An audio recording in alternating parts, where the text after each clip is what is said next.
pause and just welcome everybody that's on the line with us. We're excited to have all of you with us, and we're going to get started in just about a minute. In the meantime, we want to invite you to ask any questions that you may have about attendance, about emergencies, and or about anything that we've talked about on the series so far. Some of you have taken a look ahead, I can tell, and know a little bit about what we're going to be talking about over the course of the next several webinars. And so you're welcome to ask any questions about those, and we'll either answer them today or let you know exactly what day you should come back and be on the webinar with us, and we'll answer them for you then. But regardless of whether it's today's topic or anything that we'll cover throughout our entire year of school safety webinars, we invite you to ask those questions and share any unique or individual challenges or circumstances that may exist. So with that, let's go ahead and get started. My name's Chris. I am the founder and CEO of Joffe Emergency Services, and we are a safety team. And we started off as a CPR training company and as an event safety company. And as we began, we started working with schools and started doing this training for schools. And schools loved it, and we loved it. And then schools started saying, well, hey, can you do a little bit more? And after the question came enough times, we said, all right, yeah, I guess so, we can. And so we began to do a little bit more, and then we got the same question, well, can you do a little bit more? And before long, we were a school safety team, and in fact, now CPR training is just a small part of what we do. And this comprehensive school safety emergency planning and disaster planning and business continuity planning are the things that I spend my day doing, and we've got a team of folks on staff that do exactly the same. And so it's been this incredible journey of learning everything there is to know about schools and how they work and function in emergencies. And I tell that story specifically today because one of the things that we had to learn pretty early on is that attendance is different in schools. When we're looking at a regular day, it's challenging enough to know who's on campus. It's challenging enough to know, not only what students are there, but what adults are there, what parents are visiting today, what vendors are here right now. And in fact, I will share with you, and I share this in every conversation I have around attendance. If you take attendance for kids, you're doing what you are supposed to be doing. If you take attendance for staff and faculty, you're doing what you're supposed to be doing. Most people stop there. And if you could do me a favor, if you're only going to take attendance for one more group, if you could take attendance for your visitors on campus. And I realize this is a selfish request, but anytime I'm on a school campus and I don't sign in because they don't have a system in place, I have this terrible fear that there will be an earthquake or a fire or a flood or something will go wrong, and I'll be stuck there behind a door or under a wall, who knows, and I'll be trying to get out, but nobody will know I'm there, so they won't send the search and rescue team for me, and they won't send the first aid team for me, and the command center won't know I'm there and that somebody should be coming to get me. And it perhaps is a bit irrational, but it is truly a fear that comes into my mind every time I'm on a school campus that doesn't require me to sign in. Perhaps the only way to make it worse is when I ask at the front who it is that I'm supposed to sign in with, and they say, oh yeah, here's the binder, and they pull it out from a filing cabinet in the way back that nobody obviously has touched or seen since the last time I was there and asked the same question. In fact, at the beginning of last year when I was there to do something, I wrote my name down and that's the last name entered.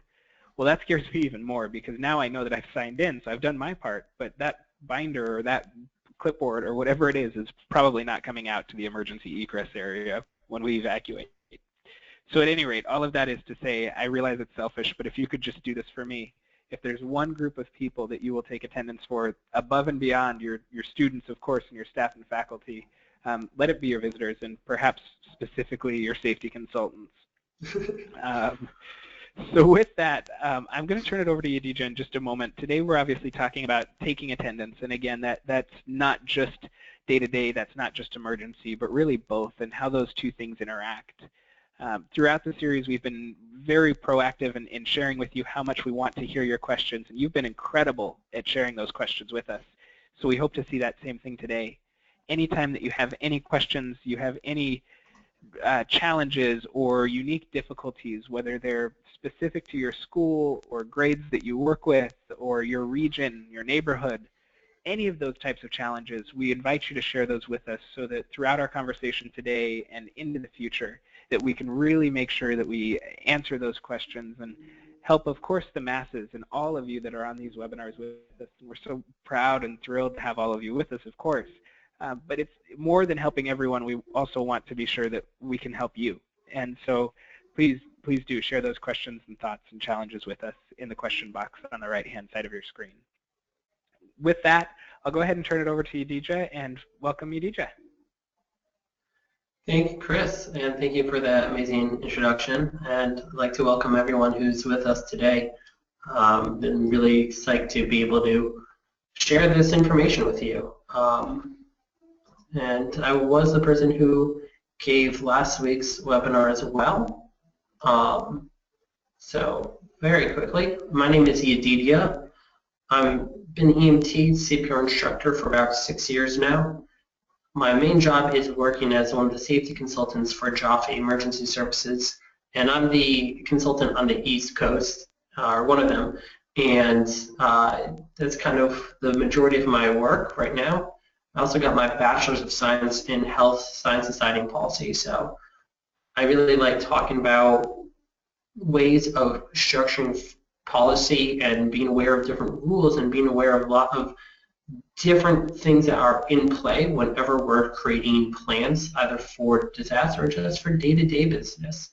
So this is a topic that I think will be a lot of fun to talk about with everyone.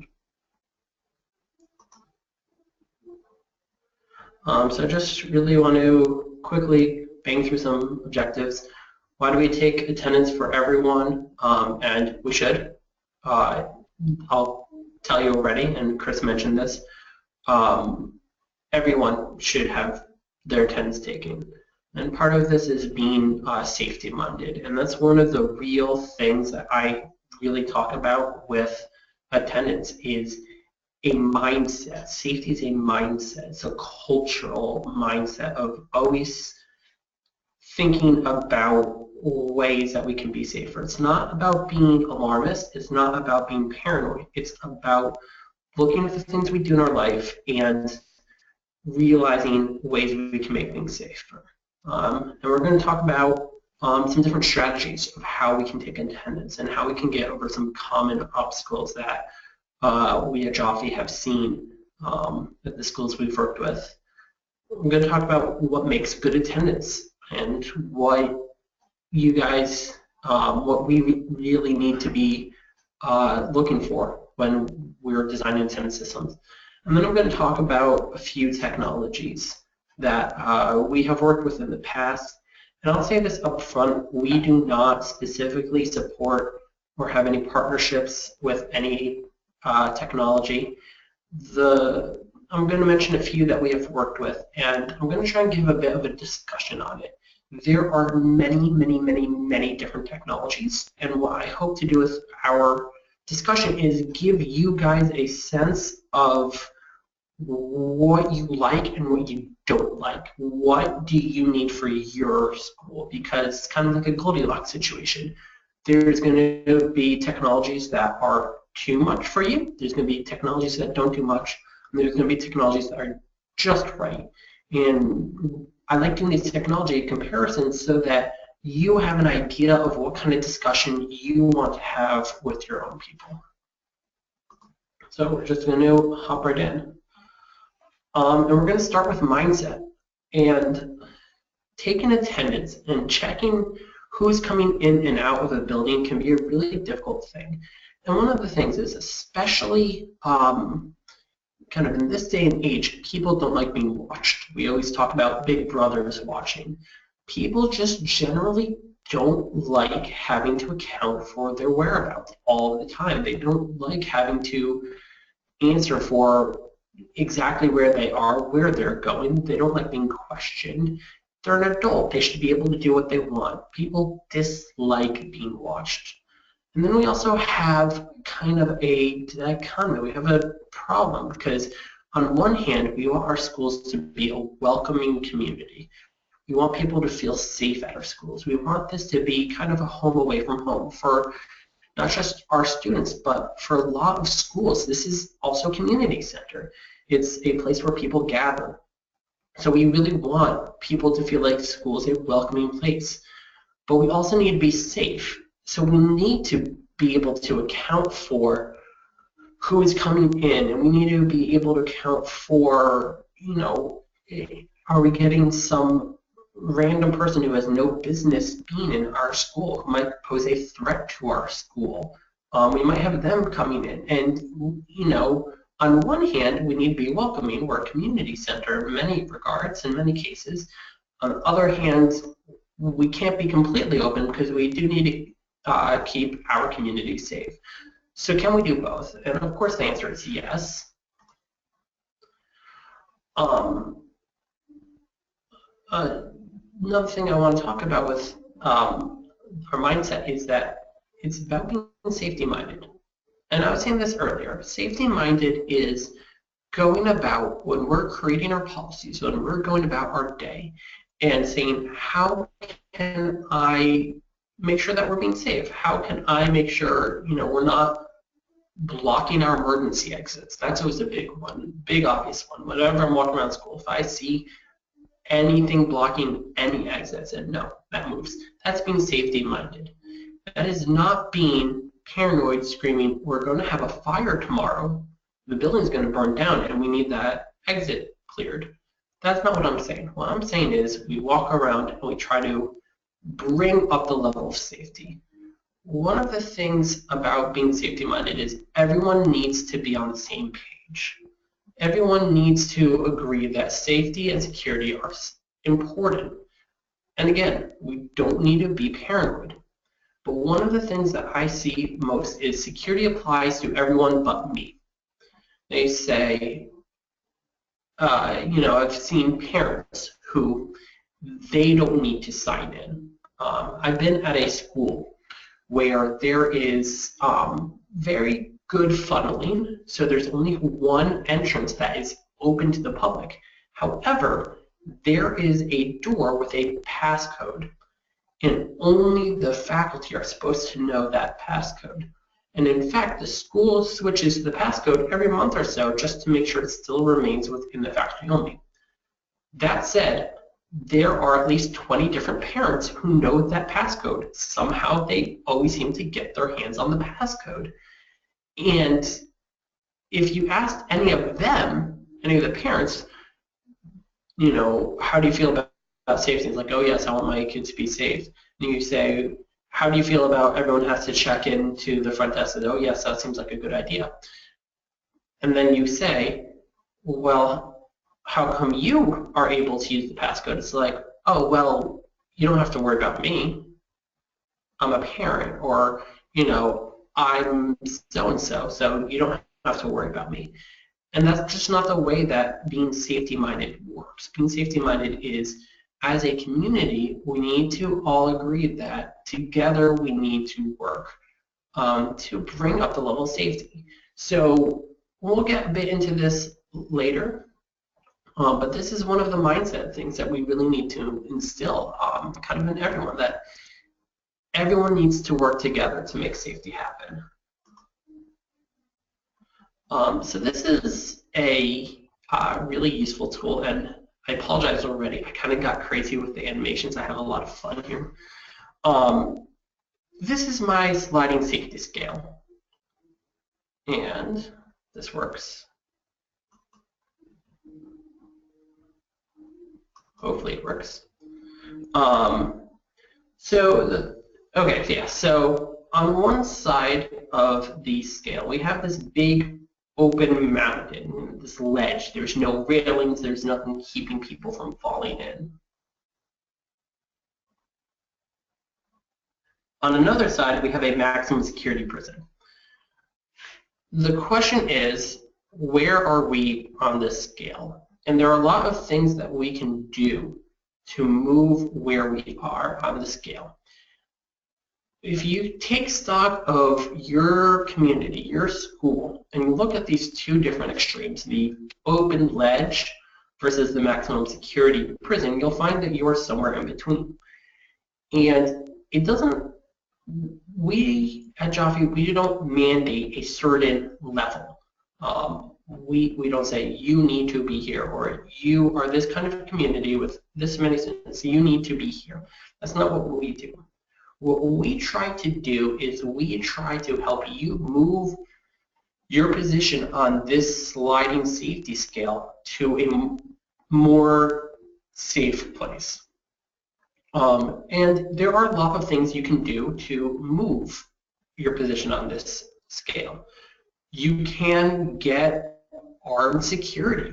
You can have an army stationed in front of your school. And those are all things that we can do to move our community more towards the right, more towards the side of the maximum security prison. With a lot of the things that we're going to talk about today, you will see different options. You will see different amounts, different levels of what you're able to do and what you're able to say, we don't need that for our community, and that's fine. What I want to get out of this kind of conversation, though, is, again, we don't say you need something. What we say is, if you do this, you will move so far over to the right. You will move your safety level so far over to the right. And you guys need to decide, sort of for yourselves, is how far over to the right do we as a community need to go?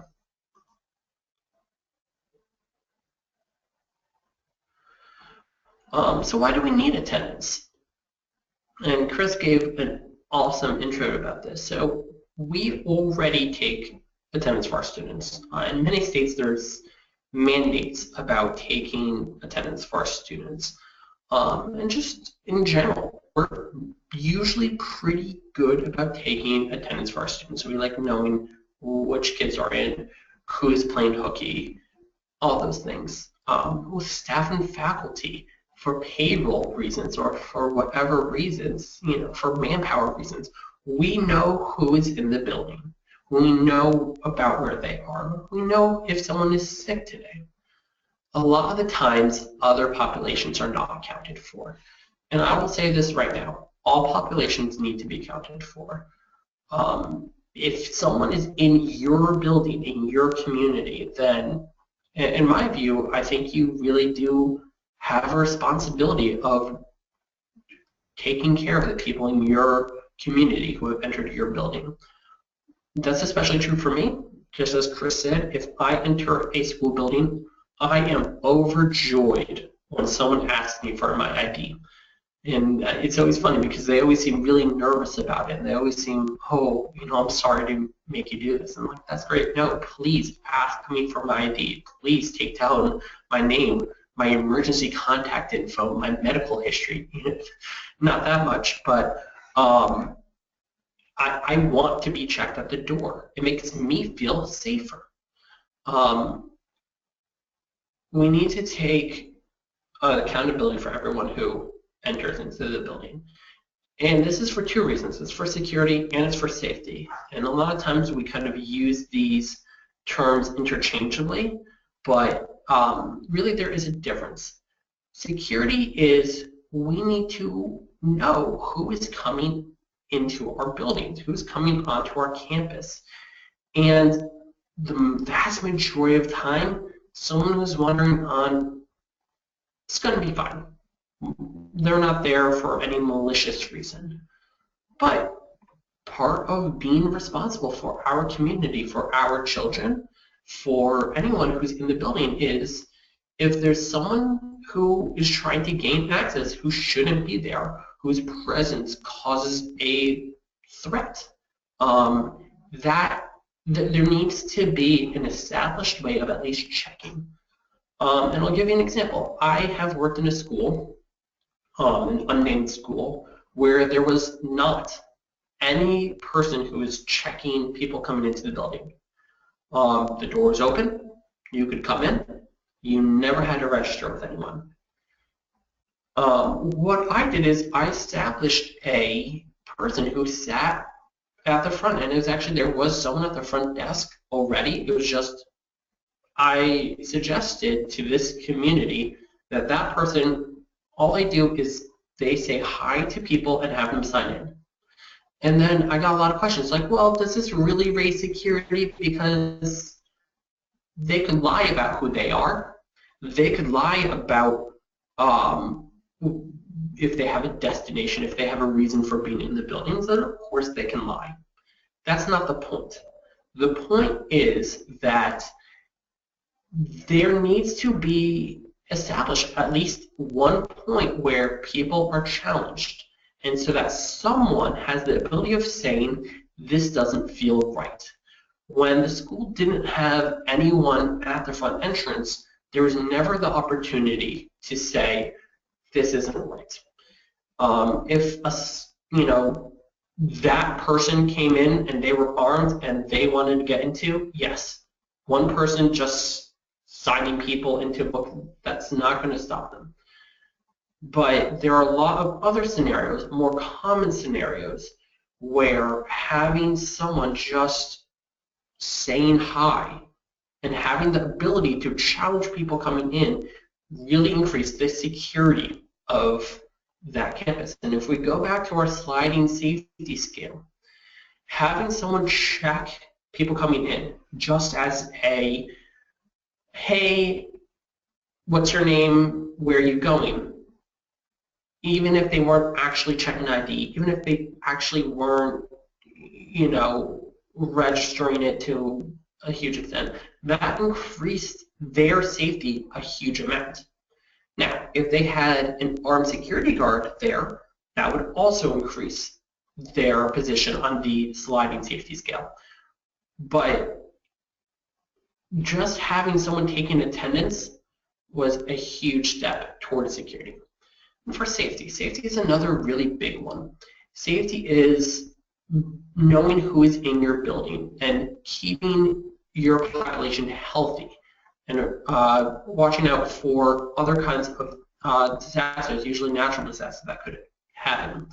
Safety is if we need to evacuate for some reason, whether it's fire, whether it's some other type of disaster, safety is being able to account for who is in the building, who should be here at the evacuation point, and really being able to take proper accounting for them.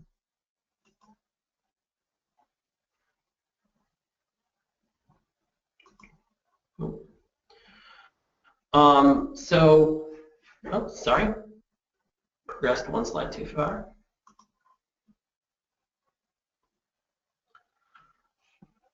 I'm going to try and back up.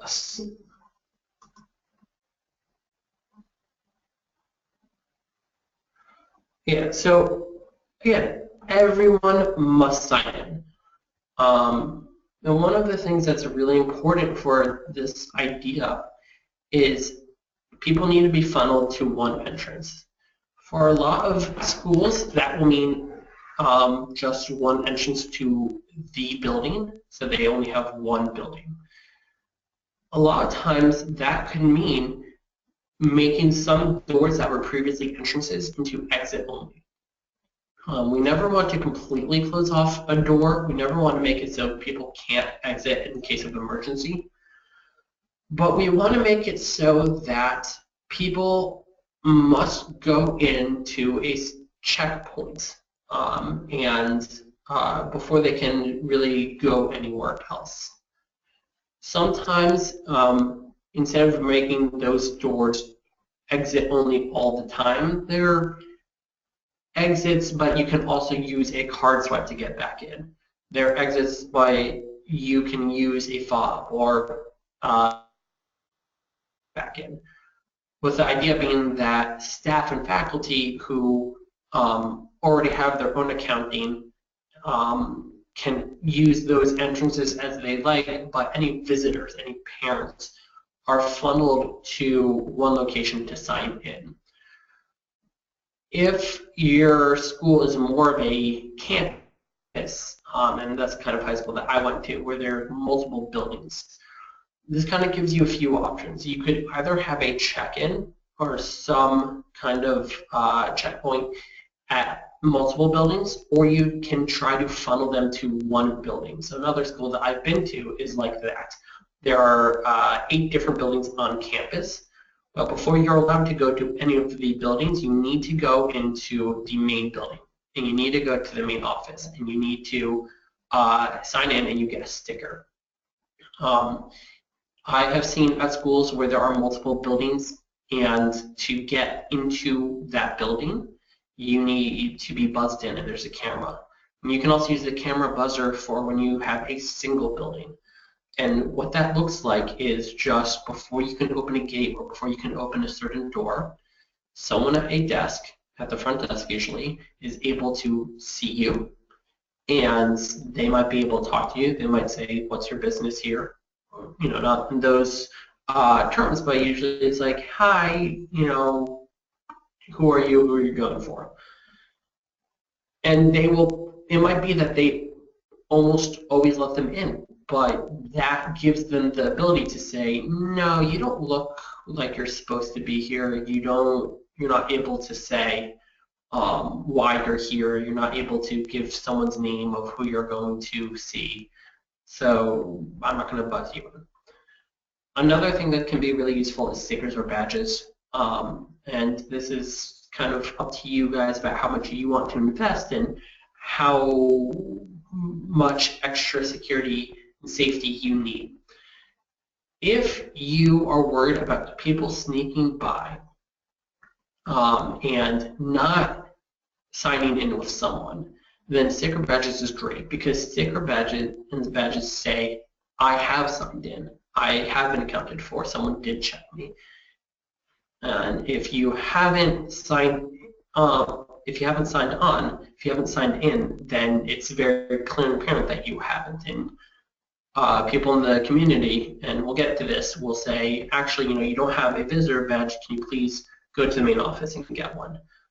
The point of all this is, and again, exactly what I was saying, for us to have a good, safe culture, these kind of rules need to apply for everyone. One of the things I was taught long ago is if you always shuffle, so when you're playing cards and someone else shuffles a deck and then you're supposed to deal it, you should always cut it. And people say, "Oh no, that's rude." And I said, no. I always cut a deck before anyone shuffles it and I'm dealing. The reason is, if I cut the deck every time, then I'm not offending anyone in particular. It's just what I do. Same idea. If you force everyone to check in, then you're not playing favorites and you're not signaling people out to be checked. If these rules apply to everyone, then no one is being given a hard time in particular. They apply to everyone. And that's exactly what you need to do. You need to treat everyone equally, and everyone needs to sign in. No more of this "safety applies to everyone but me" attitude. So I have a poll for you. And I want you guys to really think about it. I really have some thinking questions today. A non-custodial parent has arrived and is trying to pick up their child. How confident are you that the situation will be handled correctly? So first answer is, we do not have any strategy in place. Or the staff should be able to handle this, but we do not have a policy. And I'm seeing now that some of the answers got caught off, and I apologize for that. Third answer is, we have policies, but I'm not sure they would be followed. And finally, our staff are well trained and can follow the written protocols. So I'll let you guys answer that.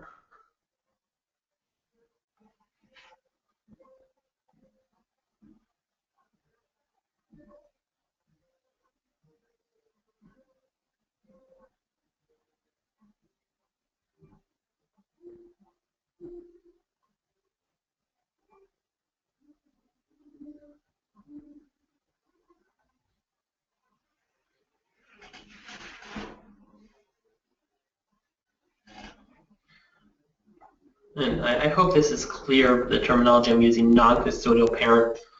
That's usually in the case of a divorce or so, when one parent legally is not allowed to pick up the child. So I hope that is clear with this question. We'll give it just another minute or so, and we'll close up the poll and look at the results.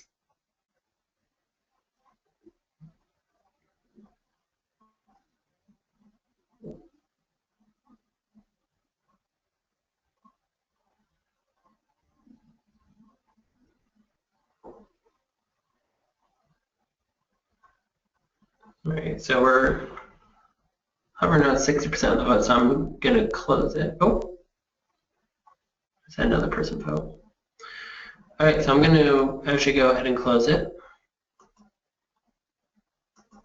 Let's look at these results. So no one said that we don't have a strategy in place. That's awesome. I'm glad that that's the case. 18% said the staff should be able to handle this. So that, that's something. But what I'm really psyched about is 55% of you guys, so more than half, seem confident that your staff is trained and you have written protocols. So that's awesome. And that's kind of the best case scenario. That's what I want to hear.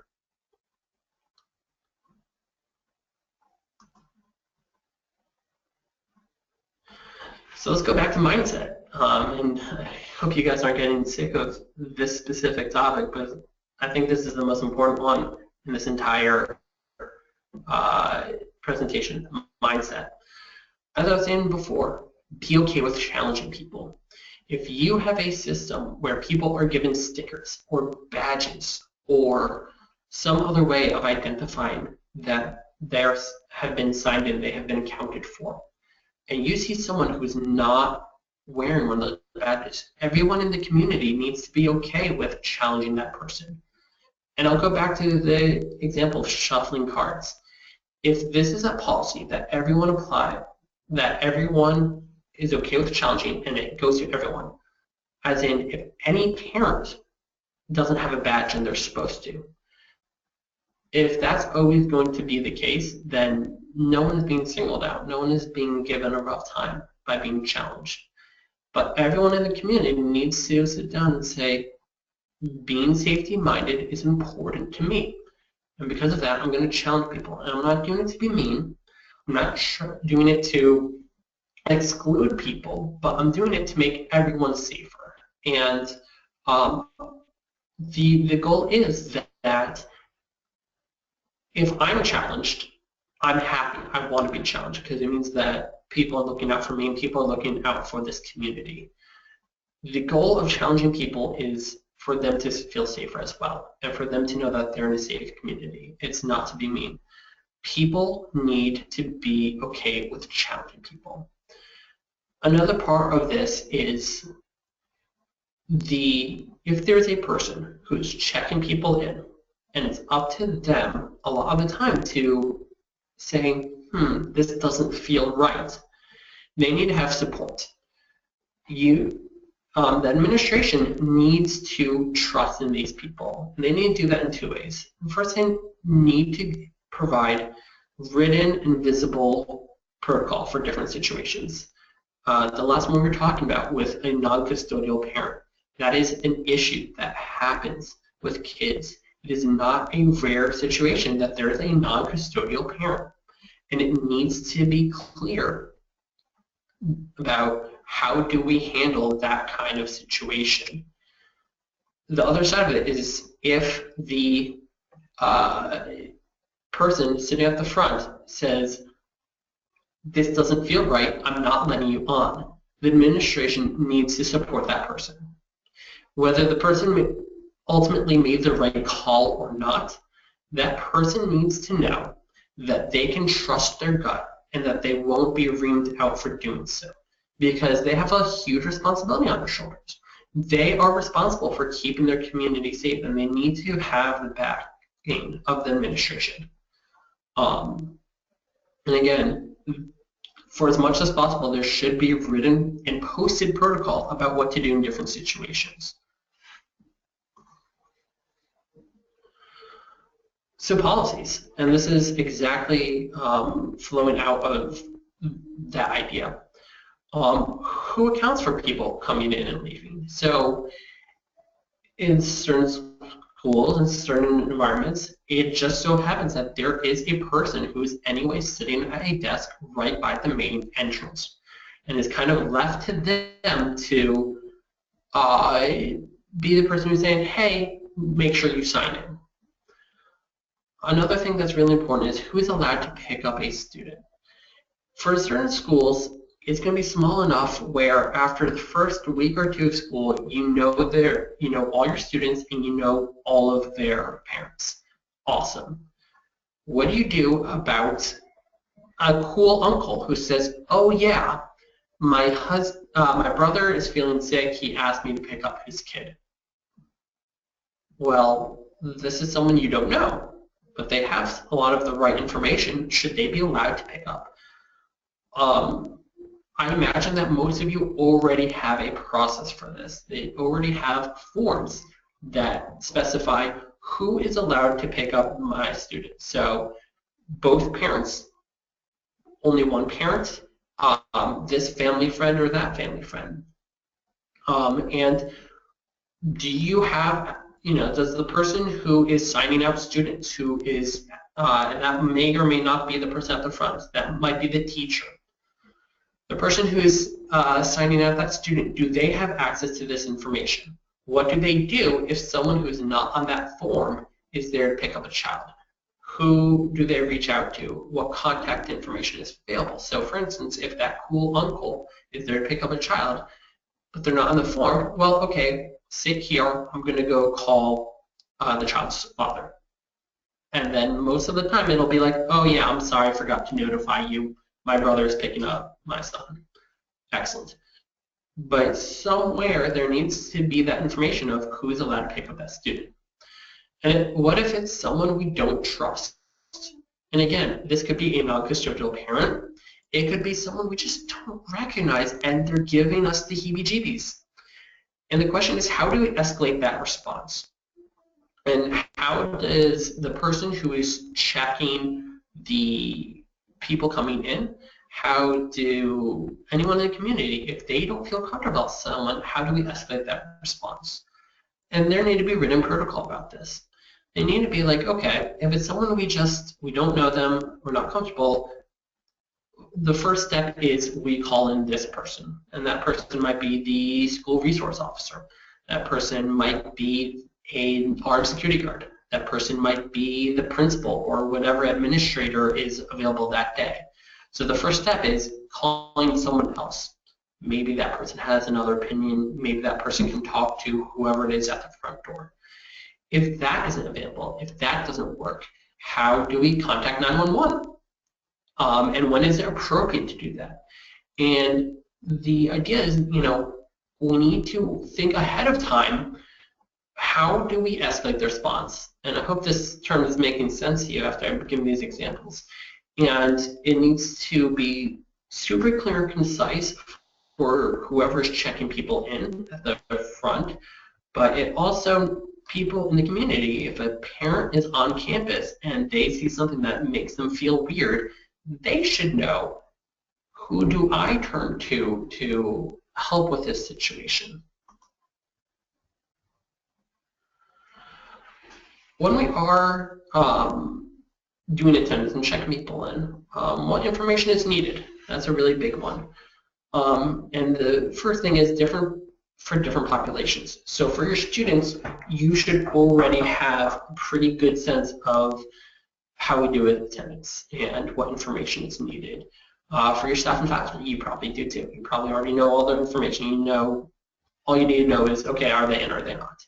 For visitors and vendors, just these 4 pieces of information I say is super important. Name, time in, time out. So that's a big one. It's great to know that someone has come onto campus, but what about when they leave campus? If you don't know positively that someone has left, so let's say I'm visiting a school and I've signed in, but you don't know if I've left and then something happens, you guys need to assume that I'm still on campus. Until you are positive that I'm not in danger, you guys need to be assuming that I am, and that applies to me, that applies to any visitor, that applies to any vendor. So if you have someone bringing your lunch onto campus and they're not part of your regularly signed in, signed out staff and faculty, that person needs to be accounted for. Another big one is destination. If I'm a visitor, I'm a vendor, the vast majority of the time, I shouldn't be there just walking around the school with your kids there. That's just not appropriate. It's not a safe thing to do. And this is going to be one of those things where if you are in a community building and you say, Yedidya, this is not us, then fine. If that is not the case, then I want you guys to be thinking about destination. If someone is trying to gain access to your community and they can't definitively say why they're there, what they hope to do, who they hope to see, that should start raising a red flag. And I'm not saying that you have to call the police on them right then and there, but that is a chance to talk to them more, talk to them and really figure out, is this someone who should be on campus today? Another thing is, who is not there today? And that's a big one.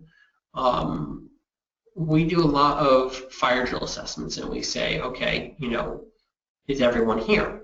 And then we get a lot of, well, I'm pretty sure this person is sick. And this person I'm pretty sure left early. So a lot of times for accounting for people after disaster, it's just as important to know who is there as who isn't there. That's especially for the students or people who would regularly be on campus. So let's talk about technologies. Let's talk about, again, we don't, at Joffe, we don't say any specific technology. We don't work with any technology, so we don't have any partnerships. I just want to give you guys an overview and give you guys food for thought. Technologies are great for attendance because they can make a very laborious and very complicated task very easy. And they can really speed up the process. Data collecting is also great. It can give you trends. It can give you information about when are the peak times and what kind of people are coming in and out. And it's also great for students and keeping track of students' attendance records and people who are regularly on campus. You'll see there's usually ways of getting people in and out faster. Don't forget the simple technologies though. Don't think that just because something is expensive and flashy that it's what you need. Sometimes you just need the low-tech option. And this is one of those low-tech options. This is what I was talking about. This is a sticker. This is kind of just a template. And these were just a ton of stickers that were by the sign-in sheet. In the top you'll see visitor, obviously, and then name and destination. So when I visited this particular school, I put my name and where I was going to. And that way, anyone who saw me on this campus knew that I had signed in, and they knew about where I should be. If I had somehow found my way into the gymnasium, into the boys' locker room, or whatever, and my visitor pass said, I'm going to meet with Chris in his office, then that is an opportunity to challenge me. What are you doing here when your destination is here? And I don't want to be too alarmist, but this is just a great example of ways of making sure that people check in. Underneath, where it says name, time in, time out, those are things that are left behind. So if you picture a sticker sheet, there's the borders that are left behind on a piece of paper.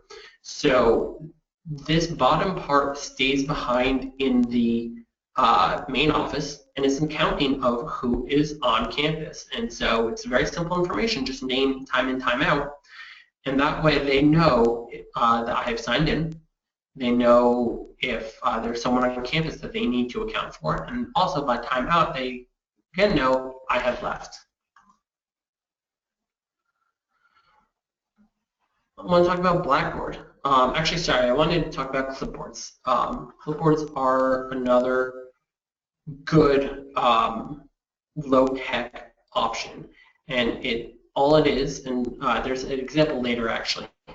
Clipboards are just has all the information you need.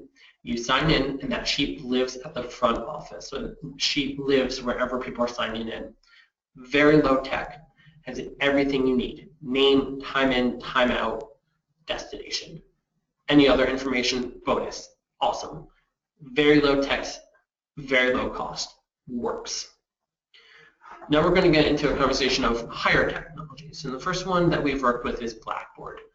Blackboard is for accounting for students, and it's one of many different student portals, and many of you probably already have student portals, student access for different information, for class information, for grades, for class assignments. Blackboard and many other ones also have the ability to track attendance. And what this is just at the beginning of the class, the teacher is able to pull up a page and sign in who's here, who's not. Blackboard allows you to do this by seating. It allows you to do this by name. It allows you to mark people who are late. It allows you to give other kind of notes. Blackboard is good for that.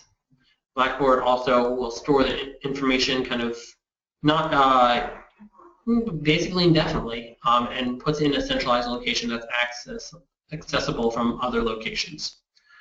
It is not good for anyone else's attendance. Blackboard is only for students. So if you do use Blackboard, you need to also have some other way of communicating with your, you'll need another way of tracking who's coming in. The good thing about Blackboard or any other portal is that you have a lot of other features with this. So this is really a robust system for a lot of other things going on. Another technology is KinderLine. This is one of two technologies I'm going to talk about where there's kind of something set up at the front desk, usually an iPad or a similar tablet device. And all you do is when you stop in, you can type in for KinderLine, it's just a quick pin. You put in your child's name and you say, okay, my child is here. What KinderLine is great for is quick in for your students, for the kids. A lot of the concerns I hear about taking attendance is causing a bottleneck at the opening and really having this huge line of people. Like, what if, when the buses get here, we have a lot of people coming in. KinderLine, similar technologies, what they're great for is getting those kids into the door really quickly.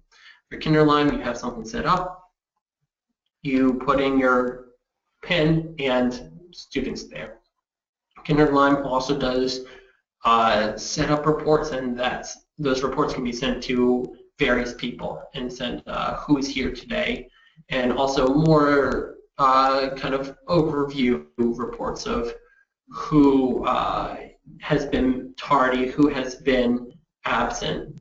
So that's great. And again, you set up the tablet at the front and people just able to sign in very quickly. So that's, again, an overview of that. Oop.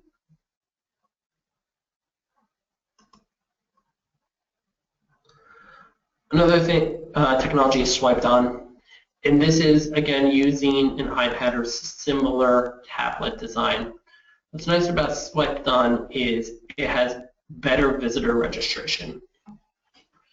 For students and employees, you can use it as just a enhanced time clock, and all they do is as they come in, they slide over their name, the slide function that Apple is famous for, and they're just able to say, okay, I'm here. Takes a timestamp so you know when they're coming in, and that's that. Very quick, very simple. For visitors, it can be really powerful. There are a lot of different packages you can get with Swiped On, but it can capture a lot of information. It can capture signature. It can capture a photo ID. It can be set to print badges for them, and that can be as simple as a sticker. It can be as complicated as kind of like a hard card. So there's a lot of really great options with Swiped On. And again, the goal of these technologies are to get people in quickly and efficiently. Another thing to look at are barcode readers or key card readers. And you don't have to read all of this. It's just I was trying to pull the picture off of the internet of this specific technology. This is student attendance tracking. And I actually saw this first time looking at the Boys and Girls Club of America. And what they do is each of their students are assigned a little barcode badge. It's just a small badge that hangs on their backpack. And when students come in at the beginning of the afternoon time, when people are arriving, they are scanned in. It is a very, very quick thing. Picture scanning barcodes at a grocery store. It's very quick, and it registers who's there and what time they're there. This is for students or other people of the community who would have ID badges or have kind of badges with a US, a barcode that you could assign to them. Again, this deals with the question of we don't want a backup. We don't want a bottleneck situation. So student attendance tracking, that's just one of them. I believe Boys and Girls Club, they use HID. There are many, many, many different versions of this. And again, the goal of this type is get the known people in, so our students, our employees, get them in quickly. I want to tell you about some pitfalls very quickly, and I realize that I'm getting up to my 1 hour. This is a story of too many clipboards. They used the low-tech option of clipboards, and they had name, destination, time in, and time out, and it was great.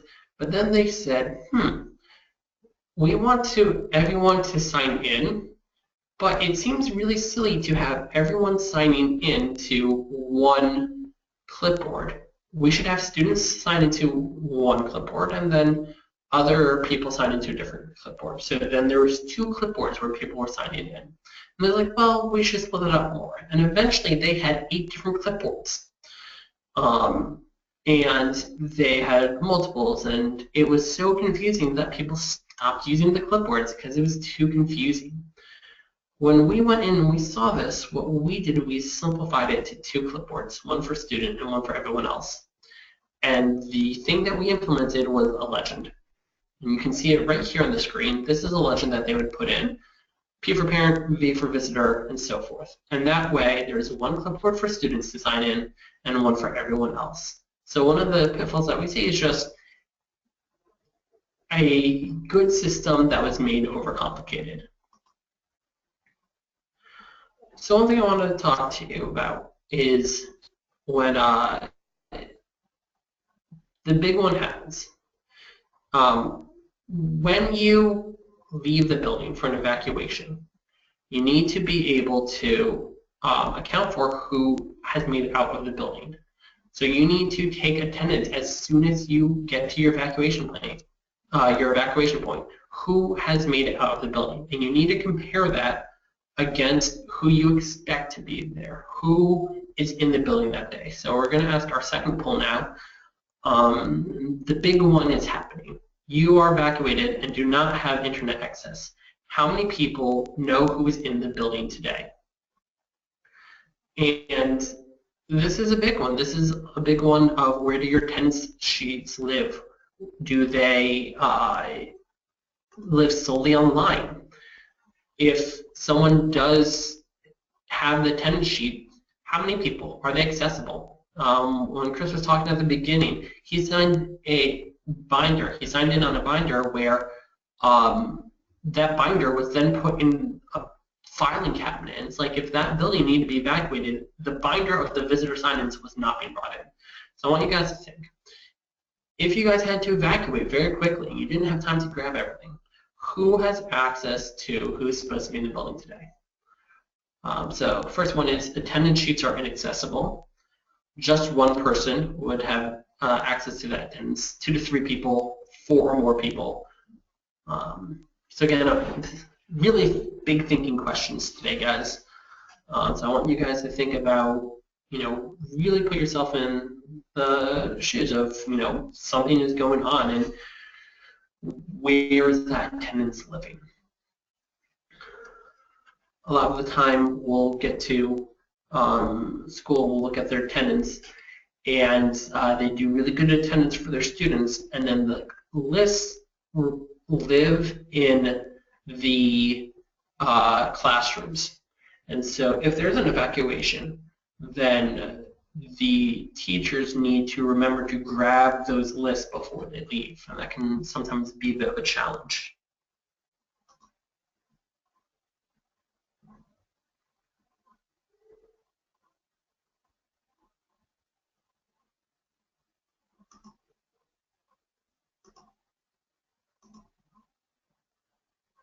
We'll give just a bit more time.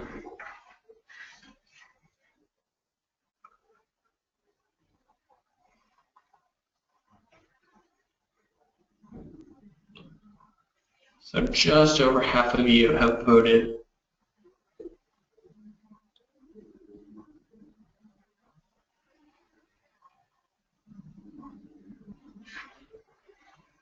We're just going to close this.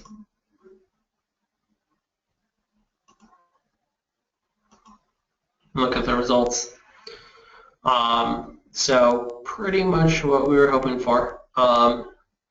Most of the people do have multiple people can find those attendance lists, and only a small amount say that the sheets would be inaccessible.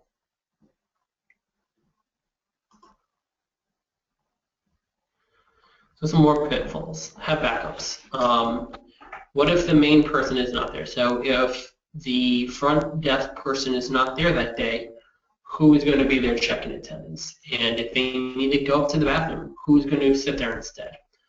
Where does the list live? And what if a disaster or blackout happens? This is exactly what I was saying before. If something does happen, you need to leave, and you need to, you don't have access to the internet. Do you have access to those lists? Sometimes, if you do use technologies, this can mean that the information is automatically emailed to you. So let's say half an hour after the beginning of school, the student's attendance is emailed out to several key people. That is one way to do it, and that's kind of the way we recommend it. So that way, if the internet does go down, you have access to that information. So things to think about in your emergency plans. Another thing I want to touch around is after school and off campus. I see a lot of problems where people, once after school program starts, there's kind of everyone puts up their hands like, well, I don't know what's going on anymore. And it's who's there for the after school program, but also how are they dismissed. And sometimes they're not all dismissed at the same time. And a lot of the good protocol and good rules that are set up at the beginning, how dismissal will be done at the beginning of the day during the normal time is good, but one or two after school staff are overwhelmed, and those policies aren't followed very well. And again, it's just be mindful of that population when you are creating your plans. Do you have a system for keeping track of people who are on a field trip or off campus for, say, lunch or so? And this is just a big one. If you evacuate your building for whatever reason and you're taking attendance, you need to be able to match up of who you expect to be there and who is there. So you need to know who's on a field trip today, who's not in today, who might be off campus for lunch or off campus for whatever. So very quickly, here's my email address and the email address for this entire series. So schools at Joffe Emergency Services. And now we'll open it up for questions. So thank you guys for bearing with us.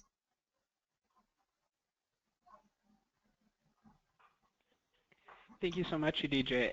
And in fact, because we're just about to the end of our conversation today, at least from a time perspective, I want to take just a quick second to, again, thank each and every one of you for being on the series with us and being a part of our continued endeavor and sort of learning experience into school safety and what it means for each of you.